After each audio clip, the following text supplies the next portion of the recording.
So in this lesson, we're going to do graphing proportional relationships. So we're working with the coordinate grid right here. So I have the question, Jesse spent $10 on 3 hair accessories. Which point represents this relationship? It's very important when you look at a coordinate grid.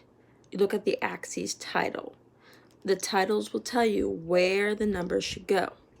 Because the bottom is number of hair accessories, I'm going to look at the two numbers they gave me, 10 and 3, and ask myself which number represents the number of hair accessories. Well, it says 3 hair accessories. So I know 3 is my number for hair accessories. So on the axis for number of hair accessories, I'm going to go to 3. And then on the side right here, it's dollars spent. So when I go over to 3, I want to go all the way up until I reach $10, which is right here because it's right where the $10 are. So my point that would represent it is point A. Another example of a graph would be something like this. Siddharth kept a chart of his savings. Which point represents the relationship? So when you look at a chart right here, it kind of gives you the x coordinate and the y coordinate. If I wanted to make this in ordered pair, it'd be 1, 7, 2, 14, 3, 21, 4, 28. So when I want to graph it, you want to graph each one. So when I'm looking at it, again, it's important to know the axes. The x-axis is weeks. So of course the weeks are right here. And the y-axis is savings in dollars. So I have my savings right here. So if I want to look at the first point, which is 1, 7, I'm going to go over 1, up 7, which would be about right here. I don't have a point there, so I want to keep going on. I have 2, 14 next. So I'm going to go over 2, all the way up until I hit 14, which is right here. 2, 14 lands on point B, so I know point B would represent this table right here. And another one right here, I have Marissa created a graph to show her hair growth since her last haircut. Again, you want to look at the axis titles. The X says months since haircut. The Y says inches of growth. So when I'm looking at the tables, because it's asking which table represents, I'm going to look and see, okay, top to bottom. The top is your X, the bottom is your Y. So the top you go over, the bottom you'll go up. So I want to go through each chart. So if I look at the first chart, 3, 4. If I go over 3, I go all the way up to 4.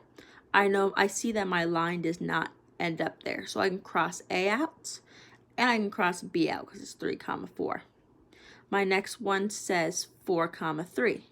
So I'm going to go over 4, up 3. I can see that matches, but notice how there's 2 4, 3s. I need to check and see which other ones are correct, because remember, all these points should fall on that line right there. So I'm going to check 6, 5. So I'm going to go over 6 for the months, and I'm going to go up and see where that line hits. It hits right here at the 4.5 mark. It's not quite the 5. So it'd actually be 6, 4.5, which is my last table right here, 6, 4.5. And you can see that 8, 6, if I wanted to graph it, I go over 8, all the way up to 6. You can see that the line's not there, but if I were to extend that line, it would go through there. And the last thing I'm going to look at for here, it says Jonathan created a graph that shows the number of exercises he completes in his workout routine.